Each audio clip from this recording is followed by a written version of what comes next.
morning. It's 6 a.m. GMT. You're listening to the Starr Breakfast News with me, Nanama Aqua.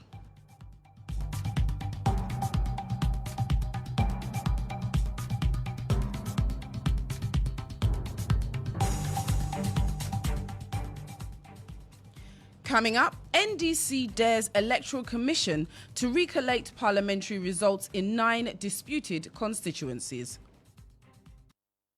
She doesn't have that power. Where is she getting that power from? Where is she operating from? Under which law is she operating? Is she saying that she will know who uphold those results? She doesn't have that power. My first concern stems from what is the legal... Also, governance expert Dr. Frederick Odro questions legal mandate of established anti-corruption preparatory team, arguing that it is merely a political gimmick. My first concern stems from what is the legal man backing such a body? If the president-elect would like to set up a commission to do that job, very comfortable with that because that finds itself within our legal framework. However, you set up a body, especially at this time that it doesn't have any mandate. And 2 illegal miners trapped to death after pit collapse in the eastern region. We've got this and more. Do stay.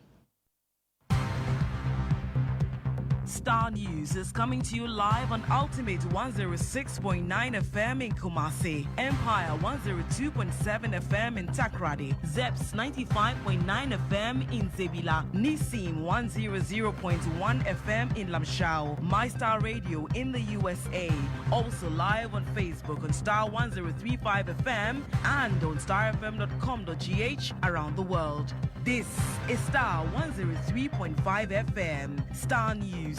Informed, in depth, in touch.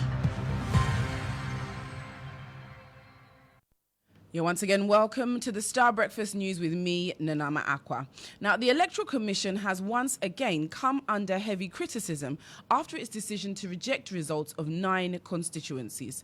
According to the Commission, it will not uphold the declaration of the parliamentary results in the said constituencies because the collation and declaration did not follow the laid-down procedures enshrined in CI 127. The chairperson of the EC, Jean Mensah, at a press conference on Thursday, heaped blame on the Election Security Task Force for failing to protect its staff, leading to the forced collation and declaration of parliamentary results. But the NDC says the Commission does not have the power to reject results declared at the constituency level. Here's the Deputy Director of Elections and IT of the NDC, Dr. Rashid Tanko Computer, speaking to Starr News. My first concern stems from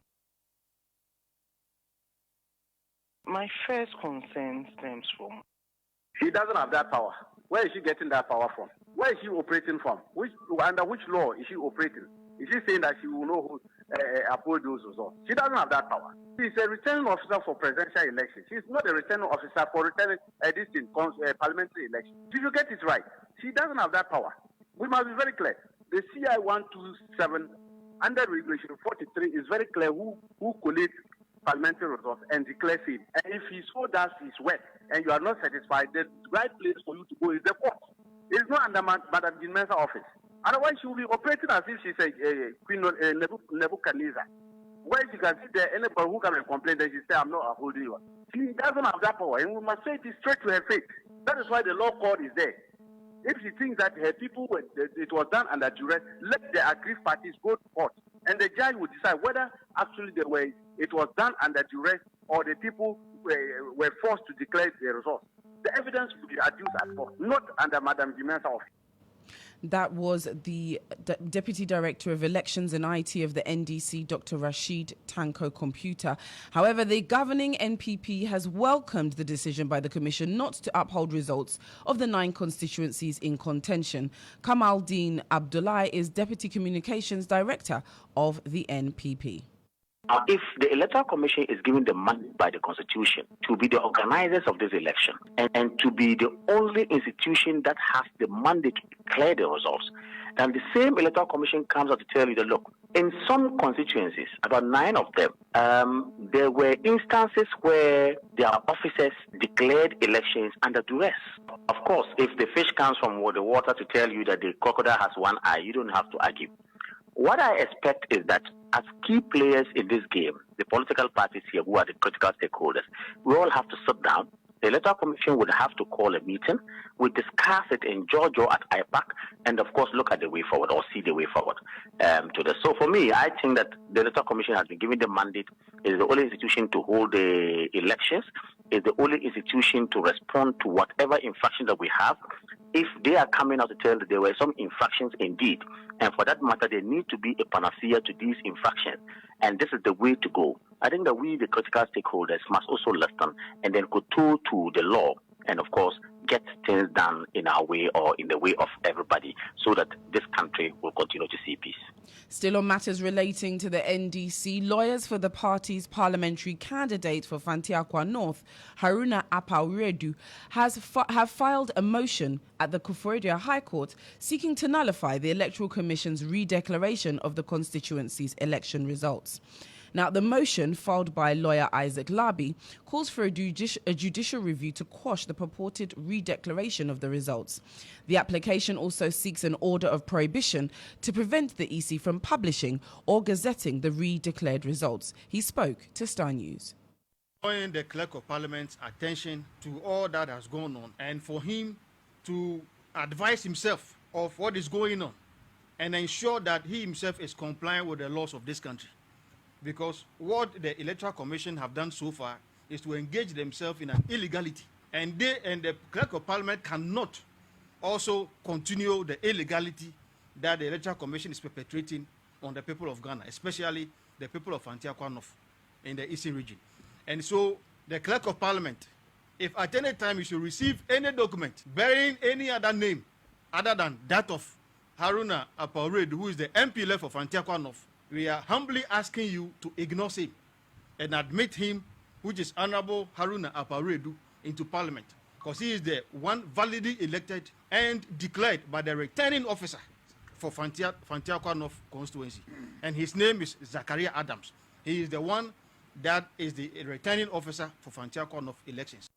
Now, governance expert Dr. Frederick Odro has raised concerns about the legal mandate of recently established anti-corruption preparatory team, arguing that it is merely a political gimmick. This comes despite assurances by President-elect John Dramani Mahama that the Operation Recover or Loot, ORL, is not a witch-hunting body. The body is tasked with investigating suspected acts of corruption under the Akufo-Addo-led government. However, speaking to Starr News, Dr. Odro stated that the incoming government should prioritize addressing the economy and well-being of Ghanaians rather than focusing on political revenge. I'm afraid not. My first concern stems from what is the legal mandate backing such a body? If the president-elect would like to set up a commission to do that job, I'm very comfortable with that because that finds itself within our legal framework. However, you set up a body, especially at this time that it doesn't have any mandate. You set up a body. What is that body to do? It's collate information. Is it a witch hunting body or what? Secondly, if the body calls somebody, the question is, does that body have a power to summon anybody before them? So I'm at loss as to what that body is supposed to do. Then I'm asking myself, besides the ability of the president-elect when he's sworn into office, having the power to set up a commission, commission of inquiry or whatever commission he wants to set up to review some of these things. I'm asking myself, what is he going to do with all the constitutionally established bodies, the police service, the various bodies that are available? So I think that the incoming government should be very much worried about our economic situation and the general well-being of the Ghanaians. Now, moving over to some rather unfortunate news, 2 illegal miners have lost their lives after being trapped in a mining pit at Achiakukubi, a community in the Kwabribrim municipality of the Eastern region. The deceased have been identified as 28-year-old Solomon Kumi, a native of Achim Bonso, and 32-year-old James Mumuni Naba, a resident of Achim Esuom. The tragic incident occurred in the early hours of Thursday, December 19, 2024. Local residents raised the alarm after discovering the collapsed pit and alerted authorities, who retrieved the bodies. The corpses have been deposited at the Kede government morgue for autopsy. We will follow this development and bring you some updates in our subsequent bulletins.